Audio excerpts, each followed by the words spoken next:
In this video, I'll be showing you how to create a Google account. It's a very simple method, so if you find this video helpful, be sure to drop a like and subscribe. But anyways, getting into it, it's very simple to go ahead and do this, and you can do it on anything you're using, whether you're on iPhone, Android, Samsung, or anything like that, or a desktop PC as well.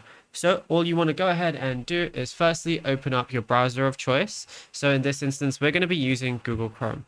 And then you're going to see sign in on the top right. Go ahead and click on that. And of course, if you don't have an account, you can't just sign in. So you're going to have to see create account on the bottom right. And then it's going to ask you if you want to do for personal use, for a child, or for work or business. We'll just do personal use. Then just type in whatever you want for your, your first name and last name, but obviously you want to make sure it's your real name.